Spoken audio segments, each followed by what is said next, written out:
It is with great pleasure that I have been asked to introduce Dr. Simon Poole. Besides being a very good friend of mine since many years and a very good collaborator, Dr. Simon is a medical doctor. He's a valuable member of the Mediterranean family, although he lives in Cambridge, and he's a British. But since many years, he has been involved, and he's a strong believer of the value of Mediterranean diet.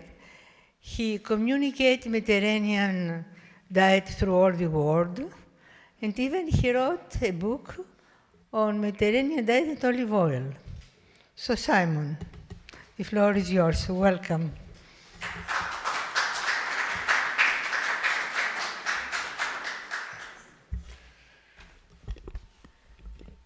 Thank you, Antonia.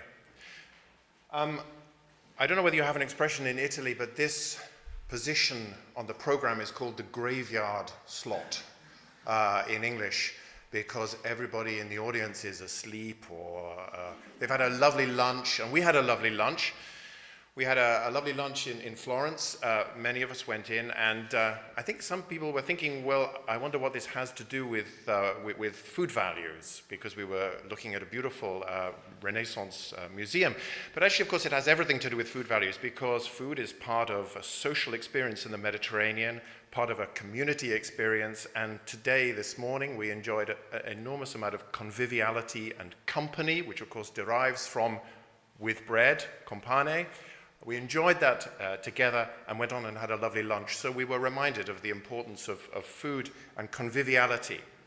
So my background, thank you for introducing me, Antonia, is I became passionate about the Mediterranean diet many years ago when, sitting in my family physician office, I realized that I was just giving people medications and trying to make them feel better when they had existing chronic diseases. And of course, we know that 70 to 80% of illnesses, chronic diseases, have, at least in part, a lifestyle explanation for them. So I became increasingly interested in lifestyle medicine. I have a role as a family doctor, but I also have a role in the medico-political arena, so talking to policymakers in public health and trying to advocate for a better way of life in the whole of Europe to try to improve our health. So I speak at conferences and various events to try to promote the Mediterranean diet, particularly in a Western, Northwest European way. So if I can have the first slide. So this is about, this title talks about how to make the a renaissance of food values a reality. So when we had the first conference, we were talking about inspiring a renaissance of food values. Leonardo da Vinci, a great Renaissance man, of course, talked about vitality and beauty being gifts of nature for those who live according to its laws. And I am going to try to demonstrate how we have moved away from living with nature's laws. I'm going to talk today, I'm going to actually break that title down. I'm first of all going to talk about inspiring, which is about communication. I'm then going to talk a little bit about what we mean by the word Renaissance in the context of food. I'm then going to talk about food itself, and then I'm going to talk about the values that we apply to food and diet and lifestyle. So I'm going to spend the first portion actually giving you some of the presentation that I give to patient groups, the public, food industry, in all sorts of venues. I give different talks about the Mediterranean diet. So for some scientists in the room, this may be a little bit kind of communicating in a slightly oversimplistic way, and for others who are in the room who know less about the science, this may mean something and help people to understand. So it's about communicating, it's about getting that science of the Mediterranean diet understood by everybody, all of the public.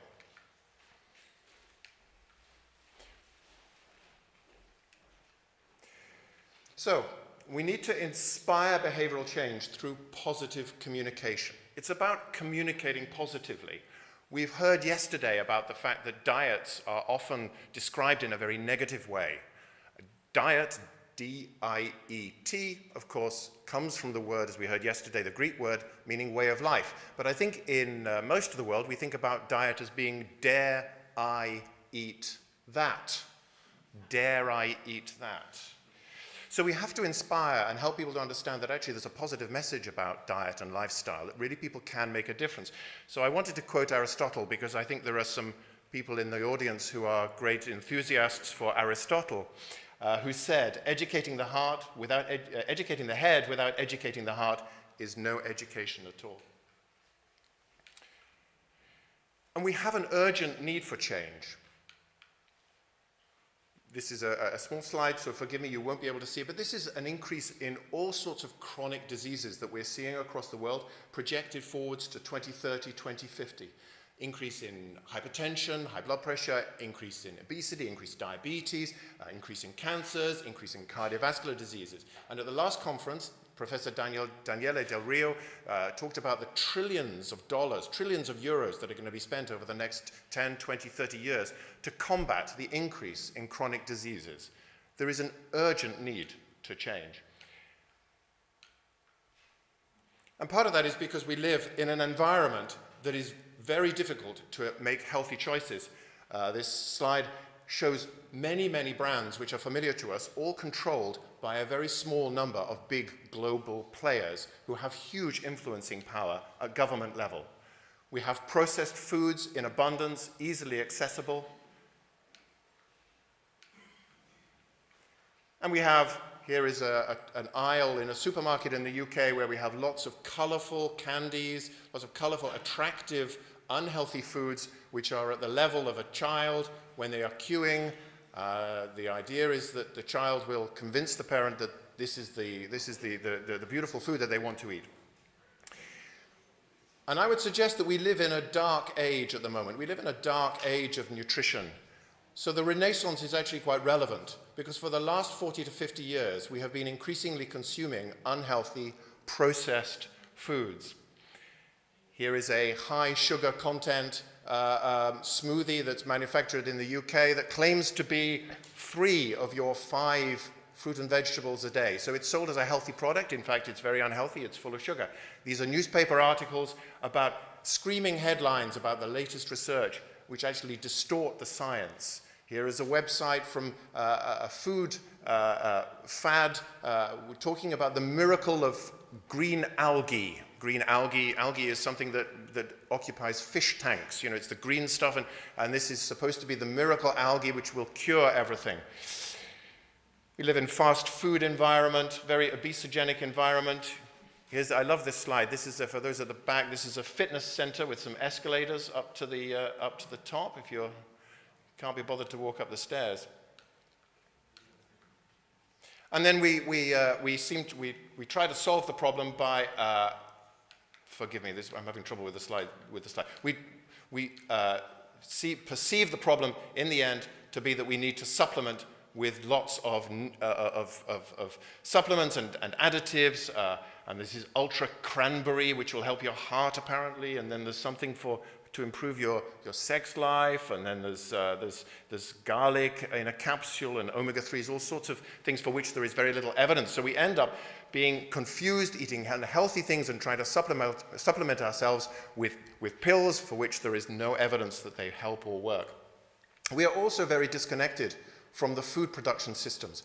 So I go and talk in schools from time to time, and we talk to children about their connection with food. And really it's been lost. And this is how agriculture is as we would imagine it. And in fact, actually, this is how agriculture often is.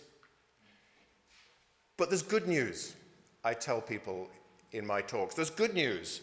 Actually, there's good news that there is a dietary pattern, a dietary paradigm that is really healthy for you, which is the Mediterranean diet. But it's not just good news, it's really good news. And the reason why it's really good news is because the Mediterranean diet is a wholesome, healthy, highly pleasurable diet which people will stick to and maintain, whereas other diets they will not continue with because they won't enjoy them. So it's an enjoyable, healthy diet. And there are enormous possibilities if people transfer to the Mediterranean diet. So, for example, this was some research done in Cambridge which estimated that if we ate the Mediterranean diet in the UK, if we went closer towards the Mediterranean diet, we could perhaps prevent 19,000 deaths in the UK alone if people changed to a more Mediterranean-style diet. There are lots of studies. I think the evidence is incontrovertible. I'm not going to go through these studies. I don't go through them in my lectures, but I just need to point people to the fact that there is actually a huge body of evidence supporting the Mediterranean diet as the healthy diet pattern.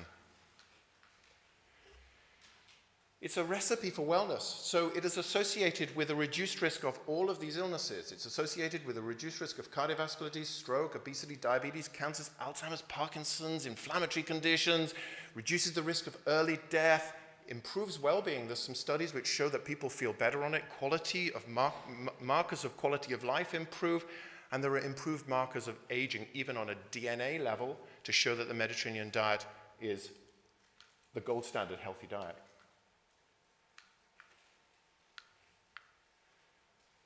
So how do we communicate the diet? Because a lot of people in the UK, particularly, they don't really understand what the diet means. They get as far as fruit and vegetables, and then they think about olive oil, perhaps, but really they can't describe very much else, which is part of the Mediterranean diet. So we talk in pyramids.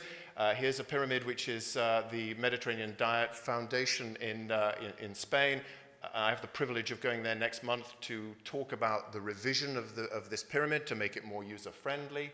And then we have the Old Ways pyramid, which is another pyramid which I share with people to help them to understand it. Sorry, I'm not working well with these slide change, but never mind. So anyway, there are pyramids which we can show people the benefits of the diet, illustrate and communicate in a way that, thank you. We can define it as well in words, so it's about vegetables, at least 2 servings every meal, fruit, whole grain cereals, olives, nuts and seeds, extra virgin olive oil, every meal, 30 mils plus per day for preparing, flavoring, finishing, dairy, eggs, and so on. And we can go through that with groups of people to help them understand what the Mediterranean diet is. The wonderful thing about the Mediterranean diet is we are now understanding the science. We can now explain through the science some of the reasons why the Mediterranean diet is such a healthy diet. So we can explain that it's about having high quality carbohydrates, low glycemic index, high fiber, unrefined sugars, low in saturated fats, and the fats that are in the diet are high quality fats. High in monounsaturated fats, high in omega-3s, improving cholesterol profiles, high-quality proteins, and so on. So we can talk about that to people to help them to understand that science is now almost catching up with the Mediterranean diet in being able to explain why it's so healthy. This is an illustration that I use and I've used in my book. This is the 7 pillars of the olive oil diet, based on the foundations of extra virgin olive oil, including colored vegetables, whole grains and beans, fish and poultry, yogurt, cheese and yogurt, mainly from goats and sheep, water, wine and teas, herbs and spices, and fruit, honey, nuts. So again, we can help people to understand how to access the Mediterranean diet. This is the book that I wrote to try to communicate around the Mediterranean diet, around the basis of olive oil. I just want to talk a little bit about olive oil, because when I try to communicate about the benefits of the Mediterranean diet, I'm very clear about the role of extra virgin olive oil. It is absolutely at the heart of the Mediterranean diet. It is the main source of fat in the Mediterranean diet, and it is consumed every day.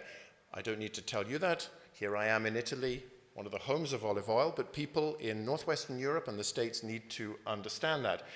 There is specific evidence now. It's difficult to identify single foods, the benefits of single foods. Can I have the slides back up? So it's difficult to, thank you. It's difficult to explain the science of individual foods, because the science, as we've heard yesterday, is actually quite challenging, nutritional science. But there are some individual pieces of research which show that extra virgin olive oil has a unique role, and as an independent, individual component can benefit people. So there was a study in Bordeaux which showed an association, a 78% difference in risk of strokes between those consuming low amounts and high amounts of extra virgin olive oil. In 2012, there were some EPIC study results which showed that the risk of heart disease was halved by the regular consumption of extra virgin olive oil, and reducing the all-cause mortality by 26%. And of course, the Predimed study, which we heard a little bit about yesterday, which was this landmark randomized controlled trial, showed that a Mediterranean diet supplemented with extra virgin olive oil had reduced risks of cardiovascular disease, death, and many other conditions. And there is some understanding about the role of extra virgin olive oil. It is getting some headlines around the world.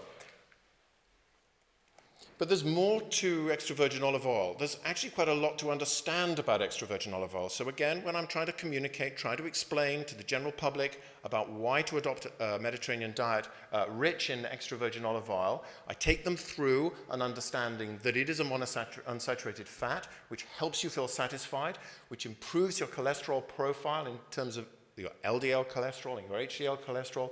It helps you absorb fat-soluble vitamins, which is an important role that it plays, but also that it actually has unique antioxidant and anti-inflammatory compounds which are not present in other oils.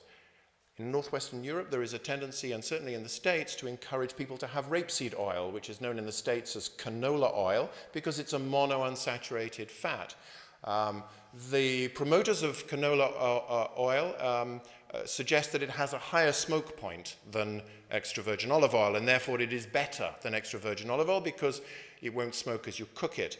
As I help to explain to the public in my talks, actually very few of us cook anywhere near the smoke point of a good quality extra virgin olive oil. So it's full of anti-inflammatories and antioxidants which are not present in seed oils and other cooking oils, which reduce the risk of heart disease, cancers, and preserve the oil itself. So there are many myths in my part of the world about the extra virgin olive oil. People say that the Mediterranean diet is just about eating more fruit and vegetables. People say that it's not safe to cook with extra virgin olive oil. They say that rapeseed or canola oil is better for me. Some people say extra virgin olive oil is just another good fat. Olive oil is just as good as extra virgin olive oil, I hear from time to time. It's a waste to use good oil to cook. Extra virgin olive oil is expensive, is something that people tell me, and I will explain why actually that need not necessarily be true. It contains too many calories and makes me fat. Again, there's evidence that if you regularly consume extra virgin olive oil, it is not associated with increased risks of obesity. So I take people through the possibility of using different oils for different occasions. Now, I have, just to be provocative on this slide, I can see Paolo looking slightly upset because there is no Italian oil on this, but that's okay. I'm in Italy. I have another slide with lots of Italian oils, I promise you. But here, what I say to people in the UK and the States when I go over to the States is that actually you can afford extra virgin olive oil. So I've got an example of oils I use at home for cooking and every day. I've got a 5-litre can of some high-quality Greek extra virgin olive oil from the Peloponnese. It's a regional oil. It's made with a Koroneiki variety of oil, which is a high polyphenol oil. I've also got something called I think it's called Robio, which is a lovely description. Actually, there's a Spanish oil, that's a Cornicabra, which again is in a 5-litre. And these retail in the UK for about €8 a litre. Now, I would suggest that €8 a litre is actually not very expensive. When 70% of the population in the UK subscribe to cable television, which costs about 3 times as much per month, I would suggest that they can afford extra virgin olive oil. And then, of course, you can have some finishing oils, and on this slide I've got 2 Spanish examples of some beautiful finishing oils that people can use for taste. So I bust the myth in my communication in attempting to inspire people to adopt a Mediterranean diet. I bust the myth of it being safe to cook and fry. In fact, it's even desirable to cook and fry in extra virgin olive oil. This is some study. I don't expect you to see this slide, to read this slide. It is to illustrate from the EPIC study that actually there was no increased risk of cardiovascular disease in people who are regularly frying using extra virgin olive oil. And here is a really interesting slide. This is a slide that comes from a group in Australia showing that actually the production of trans fats during, I think this was heated for either 20 or 30 minutes. I can't remember the temperature, but it was about 180 degrees centigrade, I think. Again, extra virgin olive oil on the far left produces far fewer trans fats in cooking than some of the other fats, including canola oil, including actually coconut oil, which is promoted very heavily in my part of the world. And there's another evidence from the same study showing that antioxidants were maintained in cooking oils after heating for some time, and that the antioxidant capacity of extra virgin olive oil was the highest of all the oils that people were used for cooking. I also talk to people through understanding antioxidants. Now, for some of the scientists in the room, this may seem an oversimplistic version of antioxidants, but I make no apology, because I think we do need to try to help people to understand what it is about extra virgin olive oil that is so healthy. So I take people through slides. I won't go through these in detail, but I talk about oxygen, I talk about free radicals, I talk about how powerful oxygen is in terms of oxidizing foods and potentially oxidizing our cholesterol plaques, which is what we're concerned about in our bodies. So we talk about antioxidants. The last little slide is I used to illustrate the power of antioxidants, because the antioxidants in a lot of foods are derived from polyphenols. And this is a slide which I took a few weeks ago in Sardinia, which shows an olive tree in the foreground and a vineyard in the background. In Sardinia, they have a fantastic wine called the Cannonau wine, which is really rich in some polyphenols called procyanidins. And one of the reasons why people in Sardinia are supposed to achieve such long lives is because they consume a lot of this antioxidant-rich wine, as well as their extra virgin olive oil. So I went on a trip to Sardinia to study this particular red wine, which was not too distressing, not too upsetting. So again, talking about the antioxidants and anti-inflammatories in olive oil, there are numerous ones. And I'm just going to look at a couple of just quite interesting slides, which again I show people, which these are MRI scans. This was a research which was published in PLOS ONE, done here in Italy, showing that these are MRI scans. So these are scans, brain scans of mice that have been sadly genetically engineered to develop early Alzheimer's disease. One group was not fed any supplementation, and one group was fed with oleopurin, which is one of the antioxidants we find in extra virgin olive oil. And okay, it's a study in mice. It's very difficult to know whether this translates into humans, so there are limitations on the study, of course, but it's a pretty study, it's a pretty picture to show and to communicate the fact that actually those tangles in the brains of the mice are far less dense. These plaques, these neurofibrinory tangles which are associated with dementia, they're far less marked in the mice that have been fed essentially with a product from extra virgin olive oil. And we know that there are decreased risks of dementia and Alzheimer's in the Mediterranean diet, where lots of olive oil is consumed. Now, of course, you can't necessarily conclude, you can't necessarily extrapolate to say, well, this is the reason, this is the magic bullet, but it's just an interesting bit of science, which I think communicates things quite nicely to the general public. And again, this is some study about oleocanthal and its capacity in vitro, so this is in a test tube, this is not in human studies, but again, oleocanthal can suppress the development of cancer cells. So the graph on the right shows the increase in division of cancer cells in the lab, as opposed to the bottom line, which is where they've been injected with oleocanthal. And we also know, and we heard a little bit yesterday about tyrosol, which is an antioxidant in extra virgin olive oil, which has been given a EFSA permission to be used as a health claim to reduce oxidation of our cholesterol.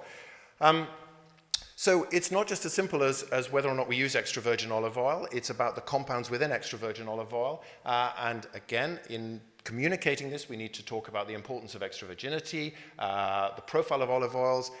We'll hear a little bit more about later.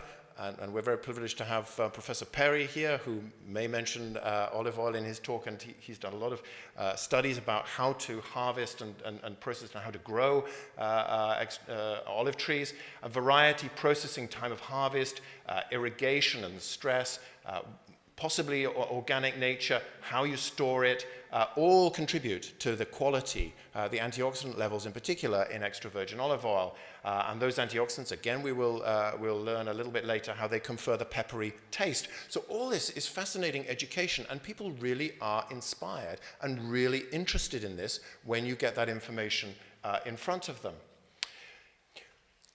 But the real key is that actually we don't ever consume foods in isolation. We consume foods together. And extra virgin olive oil has some really powerful effects on our whole diet. So if we add extra virgin olive oil to a meal, it increases what's called our insulin sensitivity. So there are some studies which show that, that the insulin, which is the hormone that we produce when we've had a meal, is sensitized by extra virgin olive oil, which will decrease the risk of us developing diabetes.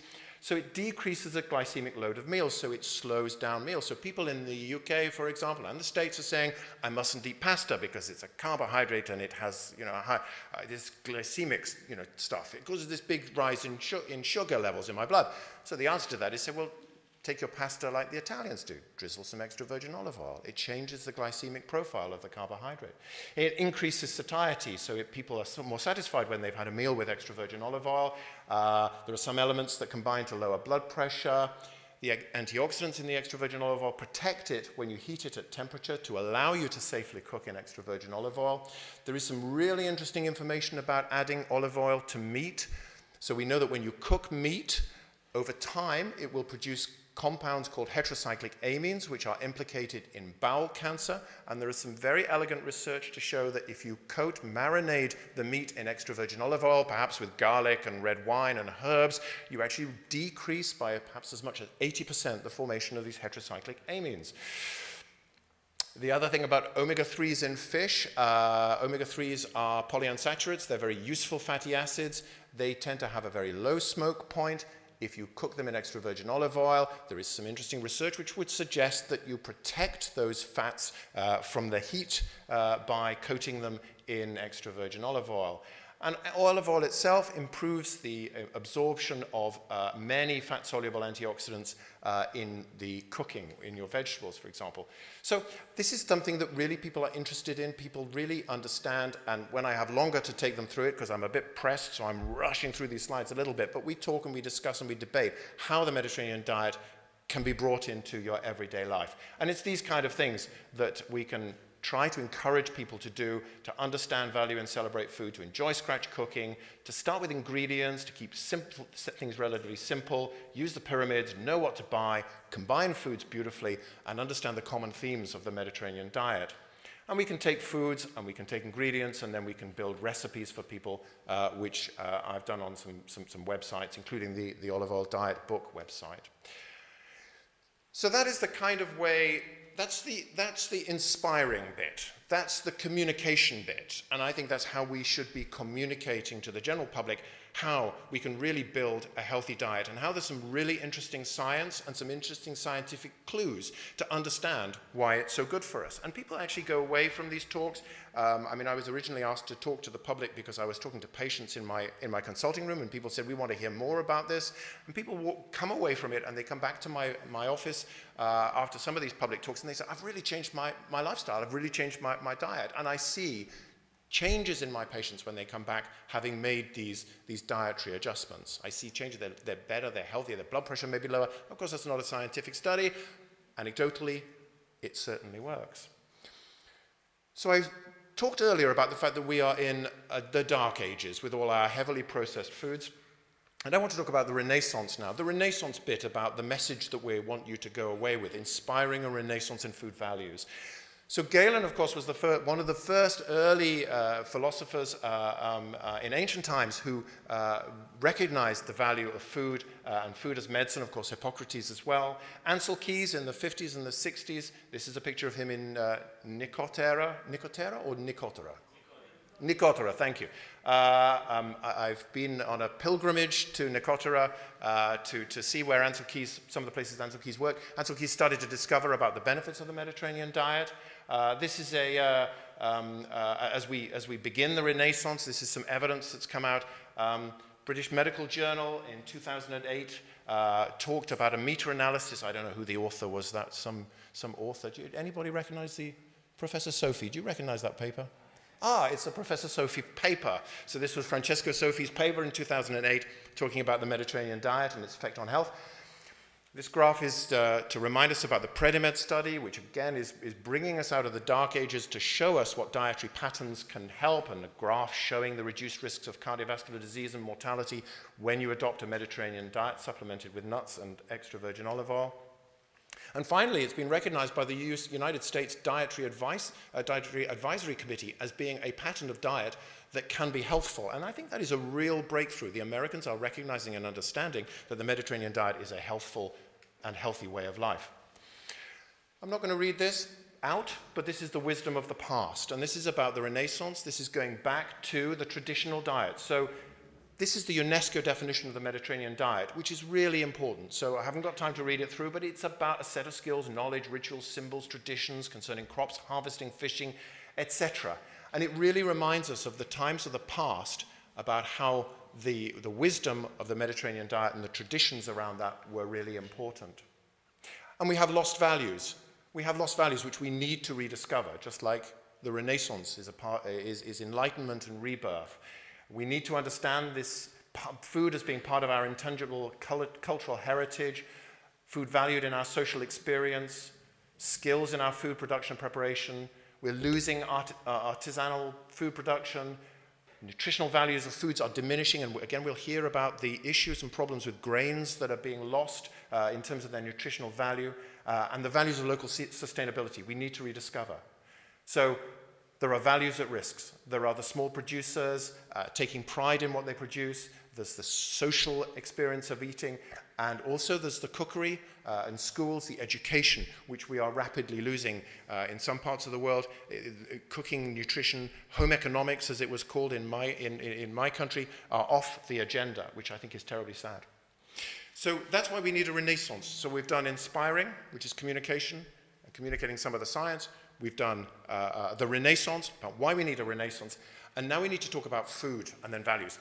And I want to talk about food. I think it's really important to talk about food because we are currently in the macronutrient wars, and I call here for peace to break out in the macronutrient wars. We have people saying that fat is bad for you. We have people saying that saturated fat is bad for you. We have people saying that carbohydrates should be eradicated from our diet. Carbohydrates are the work of evil things.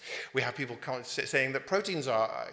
So we have people, and sadly, I'm afraid, we actually have doctors and people who should know better writing books and making a fortune out of saying that we should eat fat, get thin, or we should have zero carbohydrates. And in fact, even in some books, they're redefining the Mediterranean diet, as I said yesterday, as a low carbohydrate, high saturated fat diet.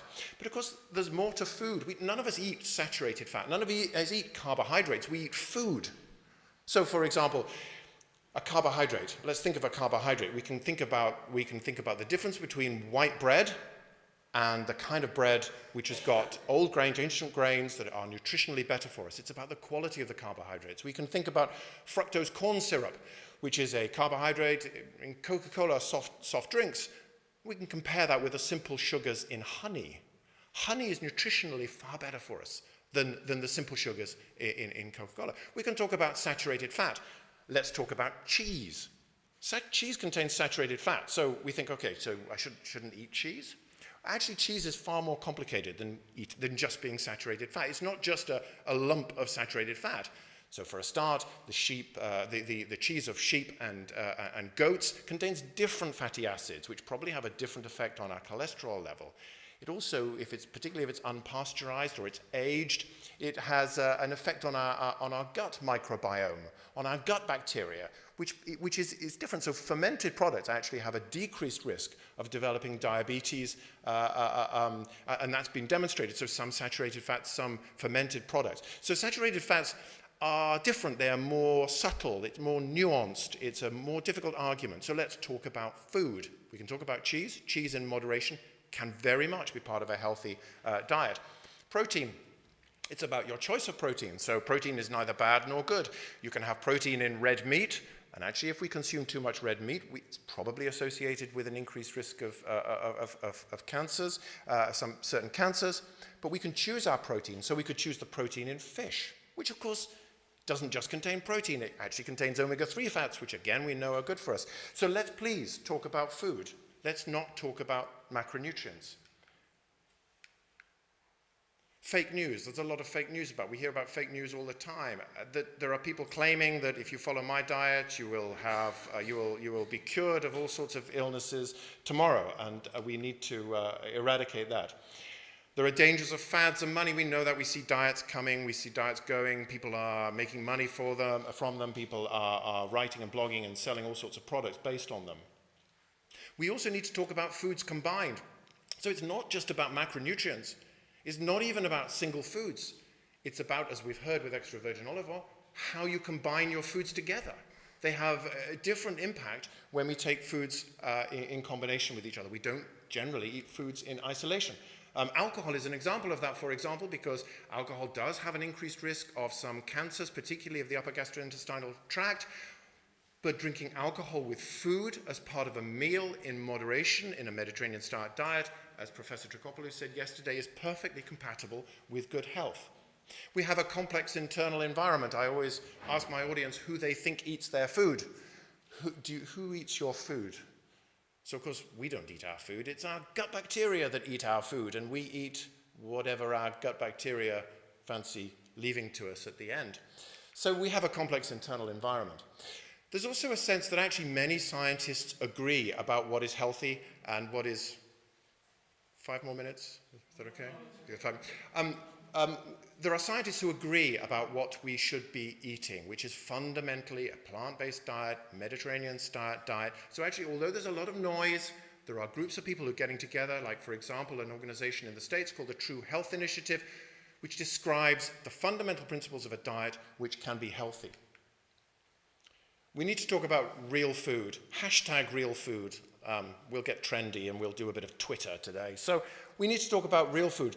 But actually there's a serious element to it because if we eat real food, it's probably not going to do us too much harm.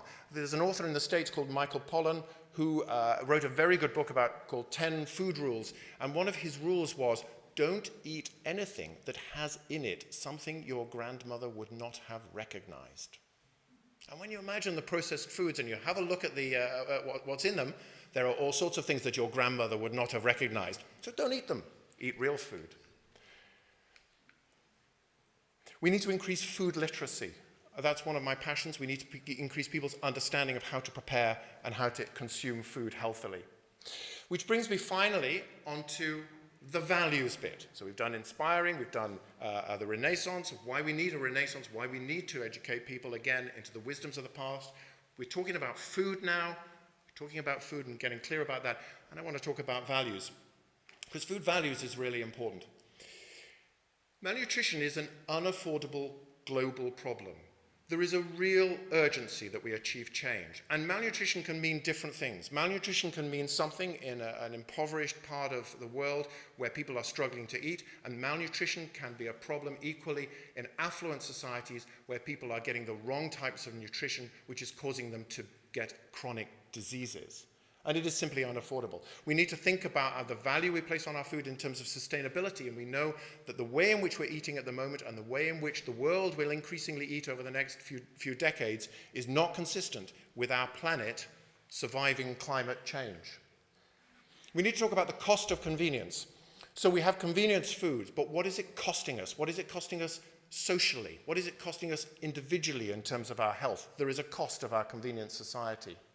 And actually, when we talk about the cost of the Mediterranean diet, there's some quite interesting science, which the Molisani study produced some evidence which seemed to show that the only people who benefited from the Mediterranean diet were people who were on a larger than, I think it was €30,000 income a year.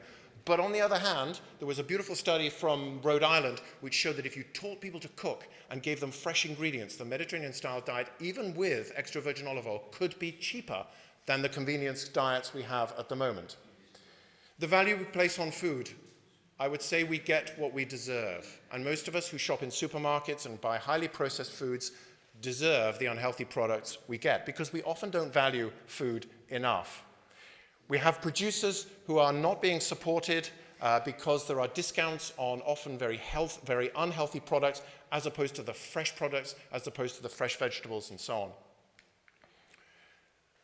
We need to encourage people to make individual investments in food, to value food differently. We need to encourage people to invest the time and the money and to put priority into preparing food, because most of us in the Western world can afford to have most things that we need. So let's prioritize food. And we need to invest as society in education taxation and other policies. So that's why I think we need to value food. And so just the final 2 slides, I just want to ask why we're here. This is a question I asked in the Vatican. Why are we here? That was a good question to ask in the Vatican. I love this quote. I think public intellectuals, which there are many in this room, scientists and so on, have a responsibility to be self-critical on the one hand, to do serious, nuanced work, rigorously executed, but to also be able to get off those perches and out of those ivory towers and speak to the real people who make decisions, to speak truth to power and the powerless with lucidity and eloquence. So in other words, we need to communicate. We have scientific conferences where we talk about the benefits of the Mediterranean diet. We need to get out there, and we need to make sure that people understand it and that we influence people to make changes.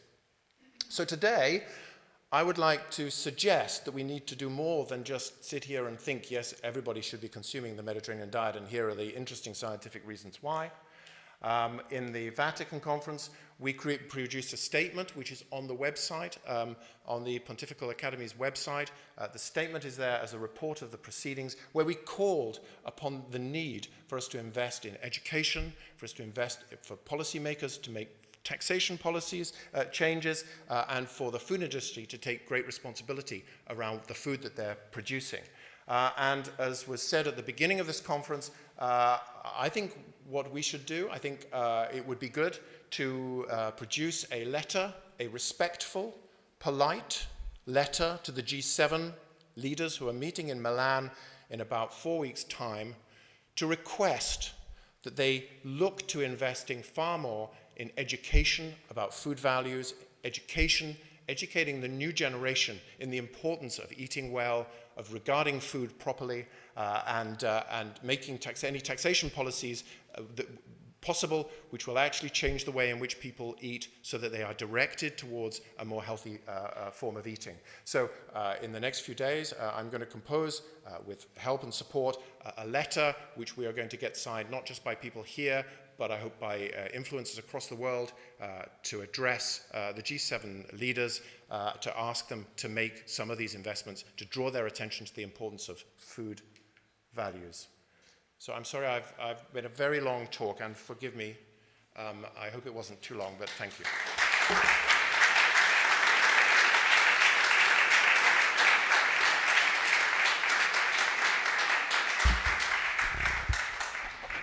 Thank you, Simon, for this thorough reference to Mediterranean diet and olive oil. And now we have time for 1 or 2 questions from the audience. If you want, you can raise your hand. And no questions? Thank you very much, Simon. Very, very, very nice. I have a few comments or questions since we have time until the beginning of the next session. The first comment is a criticism to us. I mean, what do we need to do to improve the communication? I mean, the general population, in my way, is distributed in this way as a food literacy. We have 15%, so the upper tercile of the population is very, very informed about nutrition. The other part of the curve, so the first tercile doesn't know anything. But the mean or the overall distribution of the global, the most important part of the population probably doesn't have the good information, or didn't have the good information in the past. What can we do to improve the information, simple information for the general population, not for the person who are sensitive to these things, but to the general population, which are probably the poor part of the population, which are the less informative? What can we do, in your opinion? Well, I mean, it's a comment, because I think, I don't necessarily have the answer to all these, so it's an observation, and you're absolutely right.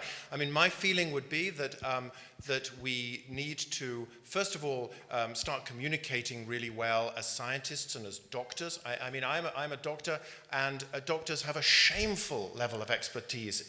We were talking this morning, weren't we, about the fact that actually the medical students in your university have no nutrition training. And that's the same for me. I had no formal nutritional training as part of being a doctor, which is just crazy when nutrition has so much of importance. So I think as professionals, we need to communicate as best we can to try to help people to understand about the importance of diet. And then I think governments and policymakers have a role. So I think education is key. I think we may be a lost generation, but I think for younger people, for kids, we need to make sure that school curricula, that high schools and that colleges actually put on their agenda the importance of nutrition and teach it in an intelligent, but also in an inspiring way, and teach people how to prepare, how to cook, how to celebrate the kind of food values that we've been talking about. And then I think the other way that people can be influenced is through simple financial incentives. So at the moment, if you go into a supermarket, there are some studies which show that the chances of a poor quality, mass-produced item being discounted or having a buy one, get one free, the chances of that being a poor quality product are far greater than it being on a bag of carrots or some other vegetables. And so I think governments have a role to incentivize the food industry or us as the public through taxation policies, like the taxation that's now, I mean, I was part of the lobbying to create the sugar tax in the UK, and I think there are other ways in which people can be encouraged financially to invest in more healthy foods. But for me, it's education is the key. I don't know if there are some questions. I don't want to manipulate. If there are no questions, can I have another few minutes for another comment? What do you think about taxes? I mean, what government can do to help us in some critical points? I mean, do we have to force government to introduce new taxes in some things, like, I don't know, fats or sugar or trans fat? You know that Italy doesn't have a regulation on a trans fatty acid. Do you think that we need to do something? We need to force the government to do that, or we have to skip this intervention and we need just to educate? Because we can educate, but if we don't know how many trans fatty acids we have in the products we are introducing in our diet is a problem. I mean, I think it's both. I think it's education, but I think taxation policies do work. There is some evidence from Mexico, who was one of the early adopters of a sugar tax, that actually that has reduced the sales of high sugar soda drinks. And the evidence from that was taken to the UK, and the UK has introduced not the same tax, and many of us would say it's not gone far enough. But it also sends a message, I think. It sends a message that society, that we as a society regard this as being really important, so that we don't just accept that food companies, food producers can get away with it. And I think the message is almost as important as the tax itself, in showing that actually societies, governments are committed to supporting people in improving their health. Thank you. I have a question a little not specific of the question of, but the new history that we know about the human being, the anthropoids and the Homo sapiens, and can give us something new about the alimentation, about the food, because in different times the human being have a different alimentation in relation with his circumstances. I don't know, maybe this could help to understand what is the good food. I think you're absolutely right. We have clearly not evolved. Maybe if we have another 10,000 years, we will have evolved to survive on McDonald's, on burgers and sodas. Maybe give us another 10,000 years and we'll be thriving, and maybe it'll be really healthy. But right at this moment in time, we are not evolving to be able to cope with those kind of foods. And Francesco was talking yesterday about the variety of grains, and again we'll hear about that, the fact that we've been farming for, what, 10,000 years or something like that, and the grains, the evolution of wheat, we are actually destined to probably just eating these older, simpler grains than the more modern, mass-produced wheat. And so that is one of the problems, perhaps, with people with gut problems, whether it's celiac disease or whether it's irritable bowel or just intolerances. So I completely agree that we need to bear in mind and respect the fact that the traditions, the ancient wisdoms of the way we eat, which include olive oil. So olive oil has been pressed for, I think, since 3000 BC, I think the earliest olive presses were found. Is that right? Sorry? 5000 BC. I thought it was 5,000 years. Okay, I'm confused with 5,000 BC. Antonia says so. Olive oil has been very much part of that food pattern that we've been eating and evolving over many years. So I agree completely. We have to respect our place in how we have developed. No, sorry. A burning question in the back? Is somebody? No? Okay, thank you very much, Simon.